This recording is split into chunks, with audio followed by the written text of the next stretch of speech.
buying a home is actually easier than buying a car or getting a credit card. And a lot of people don't know that. But this year's a big year for real estate. One of the biggest years for real estate that's never happened in real estate history before is that FICO scores now have competition. And I tell you, Anthony, a lot of people, they didn't even know they qualified for a home. And they were like, oh my God, I had no idea. Let me go ahead and flip my landlord off right now. I'm kidding. So, and everybody that always says, I'm going to wait, I'm going to do this. Don't get me wrong. Do whatever works best for you. But do understand that there's this thing that we're a slave to it, and everyone is. And it's called time. Time is undefeated. And during that time that's going to go by, the homes are only going to cost more. They're not getting cheaper.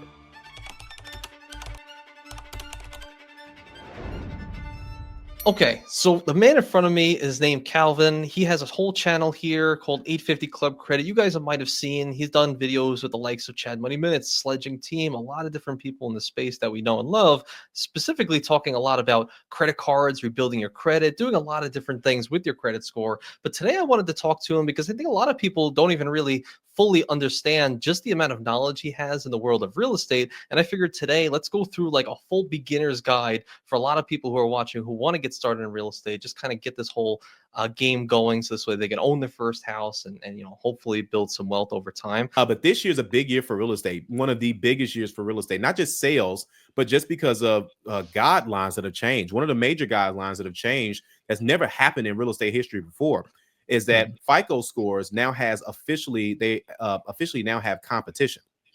So Vantage score, which has been out, I think since 2004, 2005, they've been out for a very long time. And no one was using Vantage score. And no one really started using Vantage score until a software company came out and they introduced it. They first introduced it and they got TransUnion on board. They tested it out. They loved the results. Then Equifax came on board. They loved the results. And then they got the attention. They built their base up, I think, well over 2-point-some million of users. And they sold that company to Intuit. And now Intuit owns Credit Karma. Okay. Right. And so that's what fuels the Credit Karma credit score. And not just Credit Karma. People think it's just Credit Karma, but if you have a Capital One card, they give you a Credit Wise score. That's Vantage score. If you pay for a credit score on TransUnion or Equifax.com, that's a Vantage score. If you have Wallet Hub, Credit Sesame, the list goes on. All of that's Vantage scores. But in 2025, Freddie Mac and Fannie Mae have officially approved that they will now use mandatory, that they will use both scores. They're going to look at Vantage Score 4.0, which is your Credit Karma score. So you'll be able to look at your Credit Karma score and say, okay, I am a 640 here. And normally before this year, FICO would probably say, hey, you're a 590, but Credit Karma says you're a 640. They're going to go with that 640 and you're going to get approved for that house. So some people love it. Some people don't like it. Some people feel like, oh, well, they're not really at that score. No, sometimes people, a person, I'll give a perfect example. One of our clients, they just had a family member pass away. All the family doesn't all have the money to take care of, all the funeral expenses. One person put the stuff on their credit card. They're collecting money from everybody, but stuff got to get paid in advance. So while that's on that person's credit card, their score has tanked, right? But why should their goals be held back because of something that they could not control? Not saying that person is financially irresponsible. There could have been other ways around it. And I'm not making excuses, but things happen. Bad things happen to good people, or people have to take up for something. And I think that that's one of the biggest things that people got to prepare for is the Vantage score change. And this is the mortgage, and it starts off with the mortgage industry. And this isn't year one. They've been testing this since last year. Wow. That is so crazy. I think you made a post about it on a community post on your channel on that topic, talking about how, was it for Vantage or was it just credit scores in general or FICO scores in general? So it was two things. Debt? Yeah. Very good question. So it was actually two things. One, Vantage score with the mortgages, but also the Veterans Administration gave the green light before all of the other loan products did. So they tested it with VA loans. So people that are veterans that serve the country or have served the country in the past, they have access to what you call a VA loan. And that's where they put down $0. And many of them also qualify for zero property taxes. So $0 man. So we had a guy, one of our clients, he essentially was like, man, I want to go into home ownership. I don't My credit score doesn't meet the qualifications. I don't know what to do.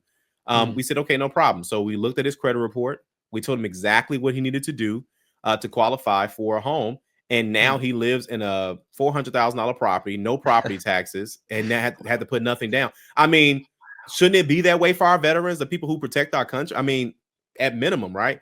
And Yeah. but they can't control your credit score. So, Huh. but he didn't know it because, like, listen, I said this on another interview that I was in, and if the government wanted us to know certain things, they would just make it part of the curriculum in schools. But if we learn too much, then we learn that game and they can't make money from us, Mm. So they'd rather teach us algebra because we'll never use that. They don't want to teach you credit scores. Right. So Wow. That's amazing. That is some insane knowledge for sure. As Calvin would say, get your pen and paper, get your that's pen, right. get your, get it ready. So that's great. And I guess for everybody who's like, I guess on that beginning stage, I'm assuming you'd probably recommend something similar to where how I got started, or a lot of people got started. Just like I usually just say like a Capital One secured card, or some of these secured cards. If you have like Yeah. really, no other forms of debt that you've ever taken on, like student loans, stuff like that. If you just like, because I got denied from everybody, like Santander and Sears, as they're going in bankrupt, like what the hell? And eventually, Capital One secured card, they actually approved me. Put down a deposit, you Yeah. get approved for the credit card, and then you just use that for a year, and you'll have, like Calvin said, 600 plus, That's credit right. score at least. So I think that's great to get to shift to that level. Yeah. But I wanted to ask you too, like for anybody who's like getting started, because I just bought Mhm. my first house a few months ago in October. And Yeah. even though I helped a lot Congratulations. of people, thank you, man, I appreciate it. Yeah. Even though I helped a lot of people on the real estate side, I never did it myself. And I really got to learn a Yeah. lot during this process. And Mhm. I guess I wanted to ask you, like, for the beginners out there, we've had a lot of beginner videos over the years on YouTube, but Yeah. from your perspective, who's done it like more than probably 99% of people who've been out in the world, how would you recommend someone in this current interest rate environment, the way the economy is going, everything like get started to be able to buy your first home, and move from renting, buy your first home? What do you think?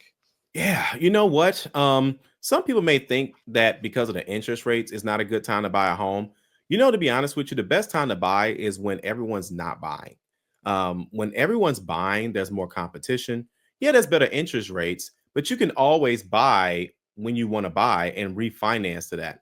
I know that may sound salesy or like, oh, he's a real estate agent. Of course, he's going to say that, but no, because I mean, it sucks. I remember in 2020, it truly sucks to take buyers to go see a home. They love it. And then there's so many people like competing for it. Yeah. And it's tough to see. I'm used to it because I mean I'm on the other side. But for them, a lot of people just can't take rejection like that, man. Some people are still heartbroken from that girl they tried to invite to prom, and she said no. So this is, it's tough stuff, man. So but saying that to say, if you want to buy property, or even if it's not for yourself, Mm, you really should consider doing it no matter what real estate market you're in, unless it's like things that you can't control, like weather related or something like that. But for the most part, even if you even homes in the worst neighborhoods are worth more now than what they were 5 years ago, 10 years ago, 15 years ago. You can't fight equity, you know, yeah. and everybody that always says, I'm going to wait, I'm going to do this. Don't get me wrong. Do whatever works best for you. But do understand that there's this thing that we're a slave to it, and everyone is, and it's called time. Time is undefeated, and during that time that's going to go by, the homes are only going to cost more. They're not getting cheaper. It's just not going to happen. And now there are alternatives like tiny homes and container homes and stuff like that, Mm, and there's nothing wrong with that. So I would say number one, they got to know the basics. So number one is going to be credit score. You got to have at mm, least a 580 credit score to go into homeownership. Now, 580 is going to get your foot in the door. You're going to qualify, but it's going to come with a little bit of red tape. mm, Underwriting is going to be really irritating, So yeah. if you want no drama, 620 or above. Now, buying a home is actually easier than buying a car or getting a credit card. And no, Hmm, a lot of people don't know that. The reason being is because, see, when you buy a car, you don't really know what your interest rate is going to be because you don't know what bank you're going to go with, right? sure. Unless you go to the bank first and you kind of work things out. But Mm, most people don't do that. They go to the dealership, they shotgun the application, they see who's going to get the best numbers for them, and then they present you with numbers. And mm, then even if you did it on your own, now you go to that one bank. And they're looking at how old the car is, how many miles is on it, how many drivers has it had versus a Yeah. home. A home is going to have value based on what's sold in the area. If you're a 580 credit score and you got a job, I mean, that's pretty much it. And if you're a 580 credit score, you got a job and you got a little bit of money saved, you can go into buying a home. Now, don't get Mm, me wrong, we're not financial experts. So if you want to have a certain amount of money saved, then that would be mm, great. If you want to have a higher credit score, that would be great as well. That makes the profile better. mm. But if I would say the sweet spot is 620, 640 and above, obviously Anthony doesn't have that problem. So but saying that to say but 640 is where a lot of down payment assistance programs comes for those who may need it. Hmm. Even if you don't need it, there's money that's just unused by the state because most states have a pool of money for first-time home buyers, even if they're not Mhm. first-time home buyers, and they want to keep those tax dollars rolling in because when Yeah. they have vacant homes, that's tax dollars they're not getting, you know? Mm. And so that's why they're doing that. I wanted to actually get your take too. It was kind of related to what you were saying. Like you said that these states and governments have these subsidies or these kinds of incentives, like you mentioned, down payment assistance, or I think in some cases USDA loans. You can get some really good That's right. rates and stuff like that. And I think because I have a client recently who just got started and he's really like trying to learn what's the deal with all these different loans. Like, do I do FHA? Do I conventional? USDA, all these different loans. Yeah. How would you kind of categorize the loans for people just so they get a good understanding of like what each one would mean for them and maybe what makes the most sense for them, you know? Yeah. So, the most popular loans are going to be the FHA loan, VA loan, and then the Mm, conventional loan. Now, you do also have some USDA loans. I don't do too many of those. I'm not opposed to it. It's just that mm, sometimes the terms and conditions and what the person's yeah. was looking for, it just kind of worked out better. So that's why those are more the popular ones. FHA, you only need 3.5% down of the purchase price. So if a house costs 200,000, that's $7,000. That's just the down payment. Okay. And then you have to come up with the closing costs. And another reason why buying a home is like in markets like this where everyone's not trying to buy a home in like bulk like that, is Yeah. that you get help from sellers. So Hmm. it's easy for a seller to spend money that they haven't gotten yet. So they don't mind giving you, not all sellers, but some don't mind giving you a $3,000 closing cost credit, 5,000, 8,000, 10,000 closing Hmm. cost credit. And if you got to bring, 12,000 to the table, right? Your closing costs, including your down payment. Now the seller just shaved that from 12,000 to 2. So Yeah. that's the kind of market that we're in. And you could do that with the FHA loan. And then you can also do that with a conventional loan as well. Now, with conventional, you have to put down 20%, but they also have a 20%, 15%, 10%, 5%, and a 3%, depending on which one you choose. The Yeah. 3%, some banks have that, some banks don't.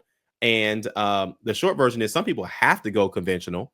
Now, if you have to go conventional, then you're going to need about a 650 plus, really about a 680 plus.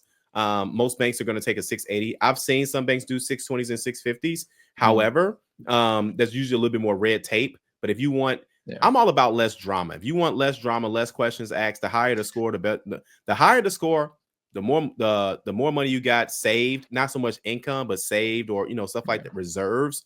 Banks like to see that because they Mm, know that a day is going to come where the car needs a repair. They know that yeah. the house is going to need something. They know sometimes things happen with jobs. They want to know, hey, listen, we want to make sure that we see enough money that way when it's Christmas time, you still pay us. Yeah. Okay. So, and that's what they're looking for. Then you also have, of course, the VA loan, which I mentioned you have to be a veteran, currently serving or previously serving. There are some wiggle room around certain things, like if you're married to someone, things of that sort. But again, for the most part, it's usually for the person that is the actual veteran themselves. Yeah. But that's what you want to do. And again, with those requirements, like for example, we've had a person where they were in a bad living situation and Mm, their landlord kept increasing the rent. And they say, oh, you know what? Let me just go and go with a house. They were a 580 at the time, so they didn't get the best mm, terms. But that's another thing is that you're able to increase that credit score. And we talk about that, especially in my free webinar that I have coming up, how to maximize your credit score in mm, 2025. And, and just to kind of give just a quick rundown of what that's about is looking at where you are now and saying, okay, I don't have the best credit. what do I need to do, but also understanding that people have good credit problems too. And like, for example, you can be applying for too many credit cards, right? You can be co-signing for people when you shouldn't. So that the list goes on. But in short, a lot of people are not maximizing their credit scores. They got an auto loan when Mm, their interest rates were not the best. They don't know how to lower that. They have credit mm, card debt with a 15% interest rate, 18%, 20% interest rate, but they don't even know that they qualify for a 0% balance transfer for 18 months. So yeah. little things like that is going to save a lot of money. And so what I want people to focus on in 2025 is information and Mm, execution. And you're either not executing the right things because you don't know what you don't know. So you got to get the information, yeah. or vice versa. You have the information and you're letting your ego just not get you where it needs to be. Or you simply have the right information, but you don't know how to execute it properly. You don't have the best strategy. And so it's Mm. watching videos like this that's going to help you accomplish your goals. And like with home ownership, that's really all you need. Yeah, so you mentioned like information, and that's the one thing that I think is one of the most powerful tools. Like you said, like it can be easier in some cases, like buy a house versus like even try to get some Capital One credit cards like a Venture X. I mean, that's damn impossible to get for most people, no matter what you do, grades, credit score, and everything. But one thing I actually like to urge a lot of clients, especially when I'm working with right now, is like, yeah, get really educated on what's available out there. Like you said, like Yeah. FHA loans, conventional. Like I really like out here in South Carolina, they love doing USDA loans. There's a lot of areas Mm, for it, and in some cases, you can get loans very similar to like VA loans, like zero money down, no PMI, so private mortgage insurance in yeah, case you're putting like less than 20% down on a home. You guys might have heard that before. But absolutely. even something too that I thought was very interesting that I think most people don't really fully realize you can take advantage of. And I know it changes by locale, but I want to get your take. I've actually been steering a lot of people towards new construction builds, because I used to work at one of them, and I found, like, while working with them, how many different incentives they can throw at you just if you weather some pain on like dealing with the rest of the neighborhood being built. Like, for example, I used to work for one Yeah. that would offer like a really favorable rate, like if everyone's getting 6.5 right now, they'll give a 5.5, like a 1% less than the rest of the market, and then also a $10,000 closing cost incentive. Whereas Yep. typically, if you guys know, it's like you're gonna have to pay your down payment to buy a house. So call it 5% of a 300K house. That's 15K out of your pocket, out of your bank. That's right. To pay the bank to buy the house, and then a closing cost on a 300K house might be like 8,000, maybe to call it $10,000, something like that. So $25,000 usually have to pay out of your pocket that Yep. you now can get for free just by buying this new construction house and get that 10K closing incentive. So I just feel like That's it's a right. good deal if you can deal with the stuff. But I wanted to get your take Yeah. on maybe some people dealing with new construction as a first home, maybe. Yeah, you know what? You hit it right on the head. Especially if you're able to not only just buy a new construction home like just the regular way, but a lot of times, Mm, like you mentioned, the building companies, the construction companies, they will give some incentives because they're making so much money on. I won't say so much because everyone's margins are different, right. but they're making a certain amount of money, by building the home and selling with you directly. And a lot of times, they don't mind giving some type of incentive, like closing cost credits upwards of 20,000, 10,000, Yeah. whatever the case may be. Now, keep in mind too, sidebar, you still got down payment assistance. There's three different types of down payment assistance programs. You have state-based down payment assistance, you Mm, have area-based down payment assistance, which means that you mm, can get down payment assistance based on the area that you're in. Sometimes it's actually geolocated by address. And then you have mm, the third one is going to be lender-based down payment assistance, which of course mm, you get some money from the lender. So a lot of times these construction companies, they work with lenders too to package some type of credit as well too. So something mm, most definitely to consider, especially if it's new construction.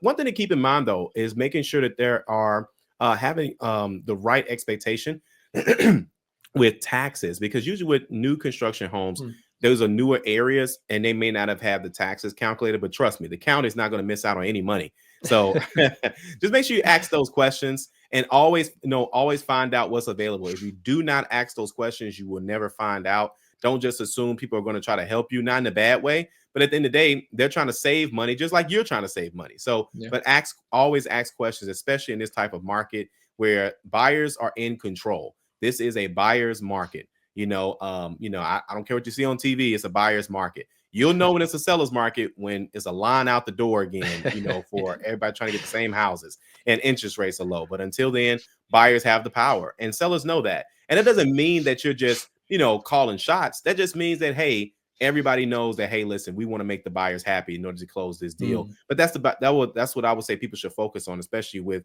new construction homes as well. Gotcha.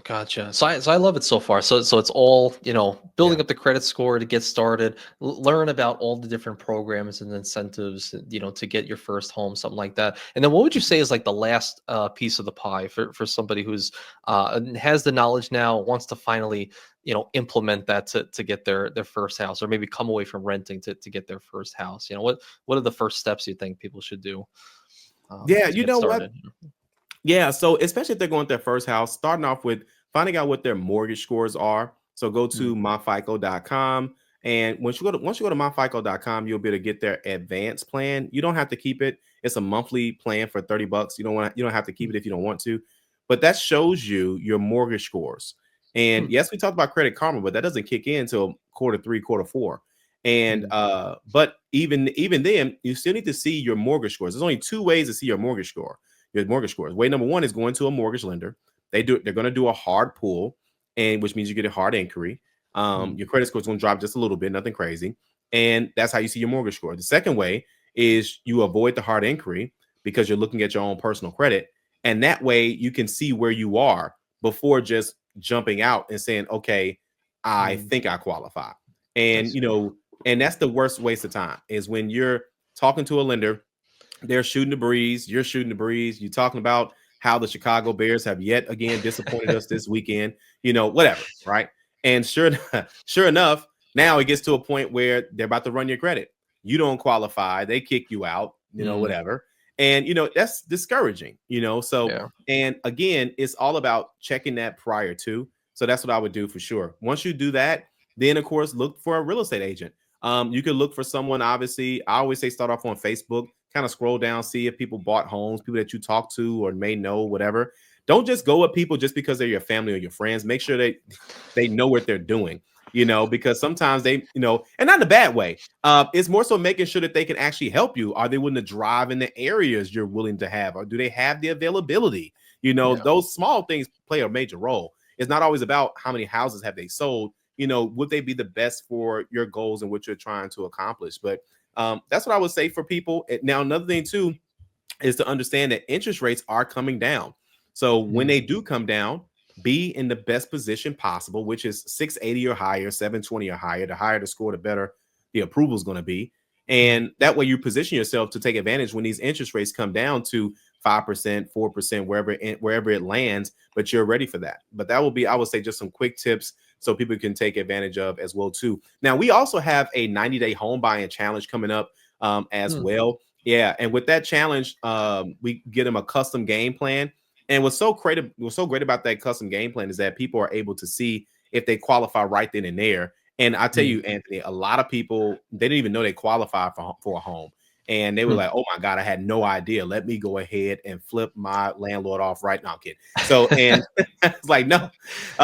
But it's like, no, they could do, and it felt so great because now they say, okay, now I can do this.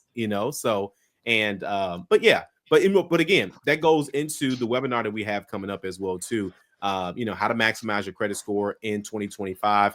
And if you guys want more information on that, that's at park850.com. That's PARK850.com. And that's where all of that information will be as well. But that will be, I would say, some tips for first-time home buyers for sure. Awesome. Well, thank you so much, Calvin, for giving us all that insight to get people into homes a lot sooner than later. So thank you for gracing us with your presence, man, with your wisdom. Of course, everybody wants to subscribe to 850. This is his channel right here. He's got a lot of great knowledge, a lot of great stuff that he's dropping daily, sometimes more than daily.